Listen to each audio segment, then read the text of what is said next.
Good afternoon. It's a bit difficult to top on that sales pitch, but I think we have heard enough technology and capability of Malaysia, which I think the government should pay more attention. Actually, a lot of this is already in existence in Malaysia, and we are proud to be here. For Clarion, for example, hi, nice to meet you. I'm from Clarion, Malaysia. Clarion, Malaysia is now 49 years old. It was set up in 1970 as one of the first 5 companies in free trade zone in Penang. So next year, 2020, will be our 50th anniversary in Malaysia. In that 50 years, we have started from sweatshop, it's in assembly. Today, our production is probably one of the smallest in Clarion Group. We are basically technology exporters. We sell design technologies within the group, covering all the IVI space of car stereo in-vehicle infotainment, as well as other future technologies which are under development with partners, covering LiDAR and radar, okay, which are space that is oncoming. Anyway, that is a picture I've taken from a taxi in Hong Kong. That's communication today. You see this bang of lighter sockets? That's what he used to get in everyday work. For those within my age group will remember, this is a Nissan 120Y. In those days, without a car stereo, you can't have girlfriends. There was no Tinder, there was no online, okay? So no car, no Clarion, no air conditioning, no girlfriend, okay? But you can see that's the air conditioning and that's a mirror, all right? Inside the car, of course, you have the Clarion space. Choke. Without the choke, the car won't start in the morning. All right? And just now when I show you the mirror, there's also a triangular mirror for you to open it up so that the air comes in and you don't get hot. None of that is relevant today. That's your day. Today you get a Mercedes A-Class. No choke, no mirror to use your hand to shake, and no triangular pillar. Everything is integrated, and that is one big screen that covers 2 12-inch screens inside. And all your information, and if any of you bother to go to Mercedes showroom, actually you can talk to the car by using Hey Mercedes, and the car will talk back. Yeah? That's a production car, by the way. Sorry? These days you can use your cell phone, you don't need a car anymore.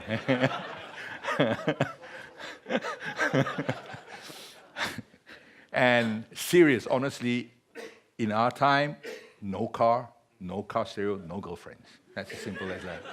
Okay? This, I'm sure don't have to go through, but basically, you can have everything autonomous today. The problem is not the car and the technology, the problem is human. Human interaction, we need to be in control, the law, the insurance, the legality of everything. If you have an autonomous car in a crash, is it the vendor? Is it the car company? Is it the owner? We're still trying to figure that out. But the car is ready. I can tell you that the car still have problem to recognize between a carrier bag across the road and a cat or a dog. But the car can decide today it will kill it because it will have to save the passenger. Okay, but instead of 1.2 million deaths, you'll probably reduce it below 700 to 500K. So cars are learning to make decisions too. All these new opportunities and new legalities that you have to take care of with the new technologies involved. I'll be talking about in general terms of how it relates in terms of technology. This morning we have a lot of in-depth technology, which is absolutely amazing. But I did a little bit of this in Silicon Valley, bringing it to life as how it relates to us every day. The car is actually broken into 2 halves for current car, ADAS. Not going too far because you have a smart antenna that will keep you connected to the world, and you need a cockpit that's intelligent enough to bring information to you when you need it.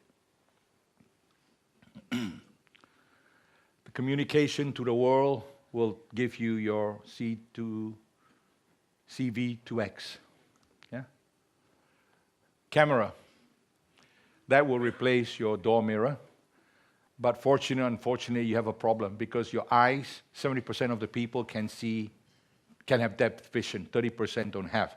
If you want to be a truck driver, you must have, because they need to know when to overtake and pull in. But when you replace the mirror of a truck with a camera, you lose the depth vision. So the truck driver doesn't know when to pull in. You have two options to do that. You can use gaming technology, 3D virtualization, which means you get very tired because it's not real. Or you put a signal there with the LiDAR that says green or red. He knows when to pull in straight away. So there are many ways of skinning a cat. Kind of technology you see here are all what you have. See, two cameras to give 3D depth vision.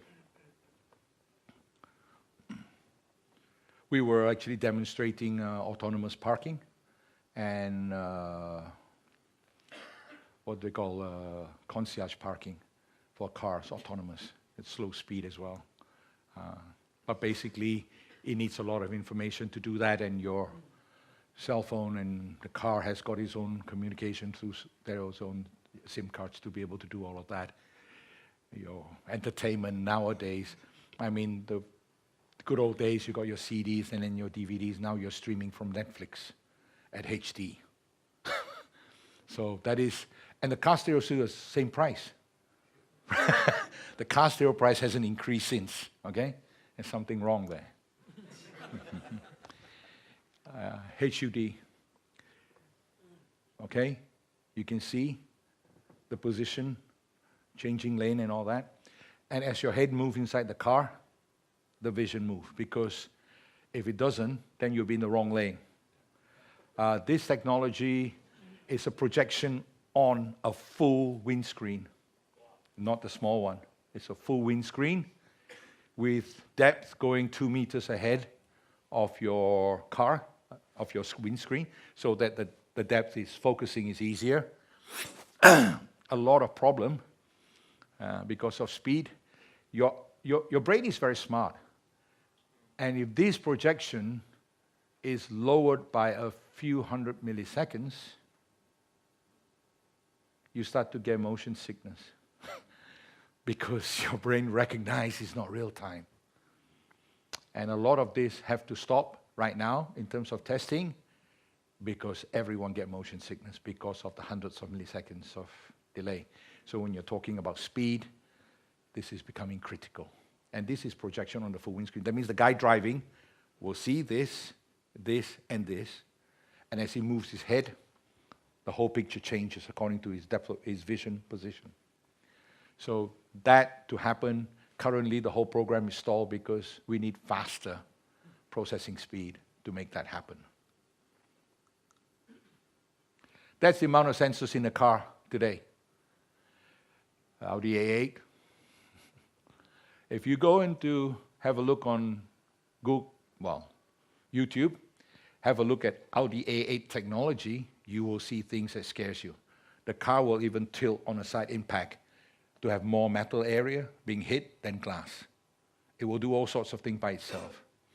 And when I was in India last week, we have a problem. We talked to a car manufacturer. He says, you know, the auto-stopping function, it's seriously causing accident in India. Who here has been to India? Oh, man. I always pay attention to my phone. I dare not look up when they're driving because I will get a heart attack. There'll be trucks coming opposite side and motorbikes in everywhere. So they have a problem having autonomous ADAS because the car braking causes accident from behind because it doesn't follow the culture. So a lot of AI is required in that field. So if you look at this, that's a mixture of the long-range radar and LiDAR, the short-range radar and LiDAR, the camera. So you have basically a sensor fusion requirement for the car to be able to see like a human. All right? That's how you used to design a car, based on what they call front body control module. So each module is a CPU. It used to be a function, a CPU, to a portion of the car, section H. Yeah? That's how current car is designed, and that's how car will be designed.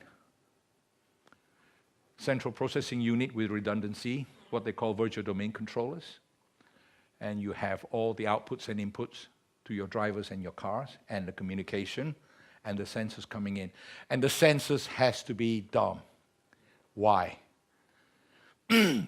If you have edge processing capability in here, there'll be milliseconds lapse between the information get to here. He will take snapshot at different time, the car will crash. Because your mind and your eyes and your ears work in real time. Somebody beep, you know not to turn right. Okay? So that is where it's going. The car will have a brain, just like a human. It will have redundancies, just in case one fail. It will have all the sensors that is required, the LiDAR, the radar, the camera, everything, ultrasonics, and then it will distribute the information and get information from there as well.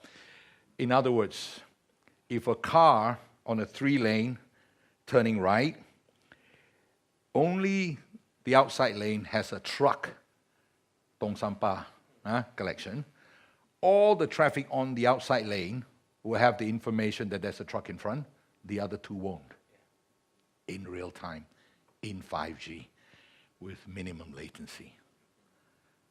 That's a requirement for ADAS. Never mind AD, autonomous. So this is how it's going to work. Otherwise, it will not. Future cockpit. That one I like very much, and I still try to look for them for my classic car. That's where we are today. And if you look at it carefully, everything in there comes from your cell phone, your Android Auto, your CarPlay, and certain car manufacturers who want to design their own, they will use STL, Smart Device Link, to do that.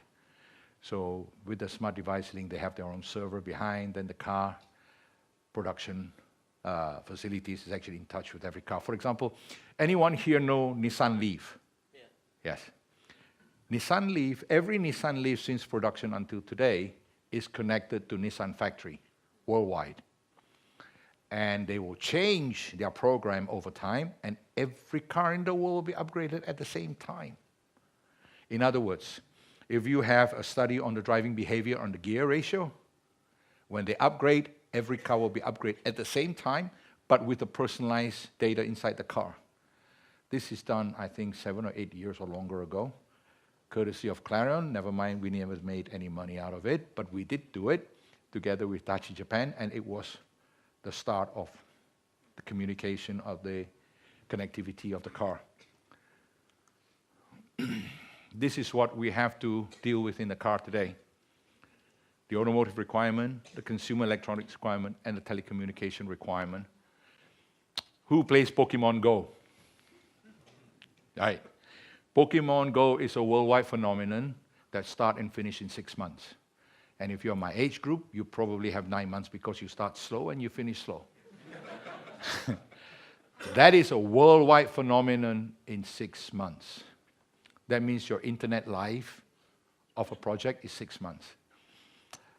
That also means when I talk to my children's generation, do you know what is the delay time allowed on internet website before somebody switch off and move to the next page? Guess. 2 seconds. If there's a delay more than 2 seconds, they will flip the page. That is the focus span of the millennials. Okay? They don't have the patience. So when you look at these three, then you begin to realize the guy who designed this have no clue what the customers actually want or don't want. We know how to do this. We know it's a 10-year cycle, 8-year cycle. That is a 10 to 20-year cycle. It's getting shorter. I think 3G and 4G is about 10 years. 5G probably 5 to 10 years. But if you're talking 2G to 3G, it was 20 years or thereabout. So it's getting shorter. And they're trying to put all this in a car stereo. or shall I say a communication module. So you've got 6 months, you've got 10 years, or 5 years, and you've got 10 to 15 years, and you try to package them together. Serious problem. There you go. That's 20 years. That's 10 years. Maximum 3 years. Your cell phone. You don't change cell phone because your cell phone died, do you? How many years, how many people here actually killed a cell phone? Nobody did. But everyone changed. I have seen 80-year-old people carrying an iPhone 10 and use it only to make phone calls. And they still have the memory for the numbers, which is better than me. But 90% is redundant, never used, never even considered, but the innovations keep on going. So to try to manage these three in one space is becoming very challenging for us. Legacy. Yeah. Classic head unit, future demands. It's totally different. This is very structured where the car industry is 100 years. This is what we have to grapple with, and talking to young people, this is what they want and what they need. So that's what the car is doing, the mirrors, the HUD, instrument panel, everything in the car.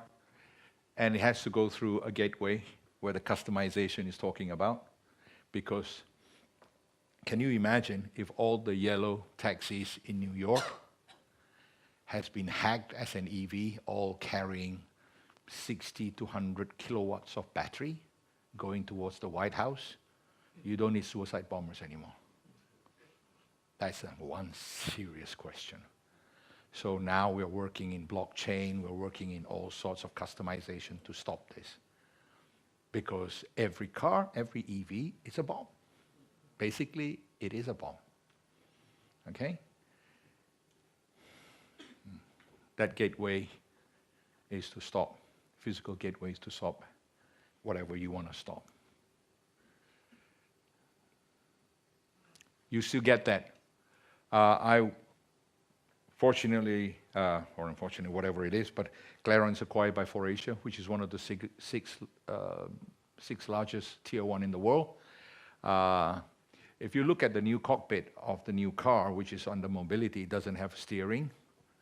This displays for entertainment use and whatever information you care to recall. Every seat has its own pod for sound surround, so that you don't interfere with 4 separate passengers. You can be listening to 4 different stereo sound or music or video in a car. Basically, your taxi without a driver. So all this will disappear. Why? You don't need to see what's behind you.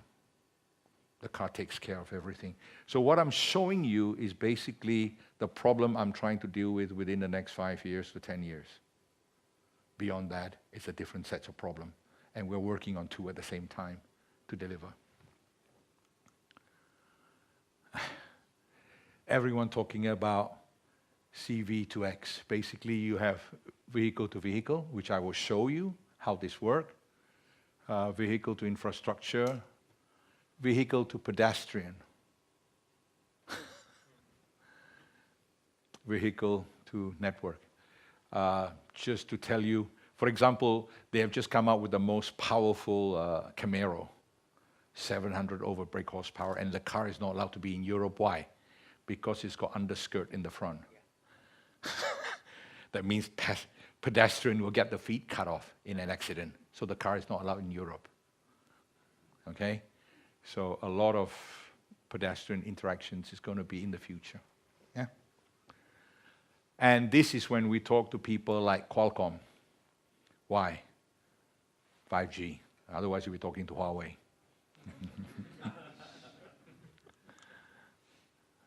Okay? Just to show you what it does on a V2V communication, courtesy of Valeo, not Clarion.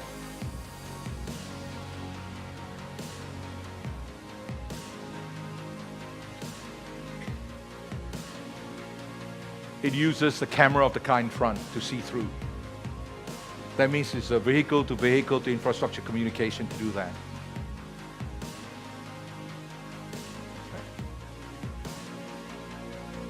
It accesses the camera of the car in front.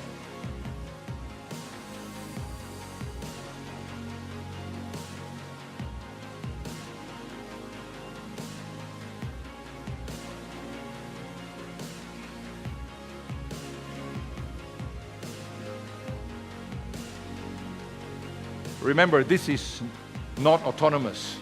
This is ADAS. That means next 1 to 3 years,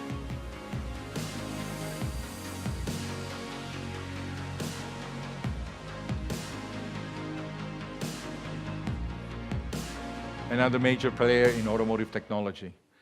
And that is only talking 1 to 3 years from now. It's already on trial. Huh? IoT. Why I look at IoT? The car is the biggest IoT hub you can imagine. It's got so much information, it's a mobile home basically. All right? If home does IoT, then the car is an IoT hub. And in IoT, in collaboration with CREST, we actually help a medical device to become reality from a lump of metal. And that is basically a project that we did together over the last 18 months. And this is the capability of Malaysian companies. That means we can take a program, a prototype, and bring it to life. And it's not even Clarion, it's not even car, it's medical device, telemedicine requirement device. So I just show you what it does, and this is right now in production in our facilities, and we're trying to propagate telemedicine in Asia because rural area.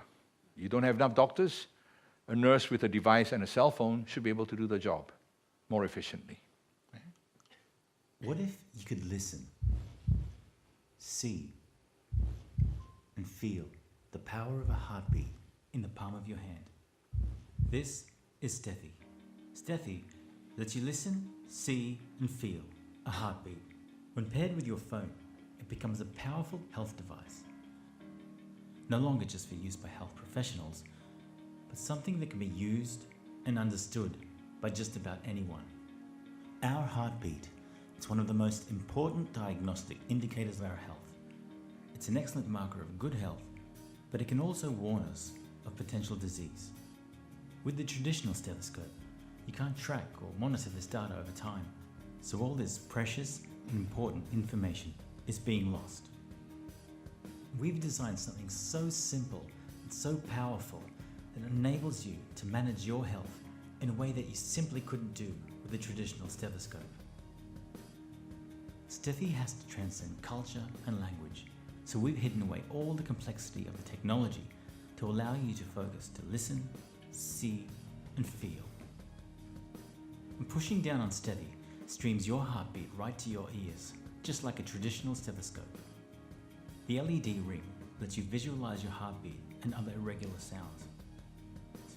The vibration mechanism allows you to feel the force and power of the heart beating.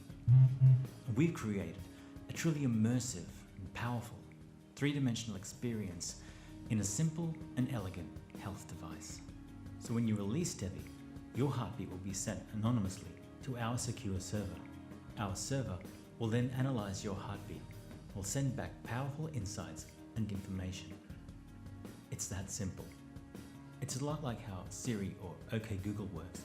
You can then choose to save or share this information with your doctor, health professional, or anyone you'd like.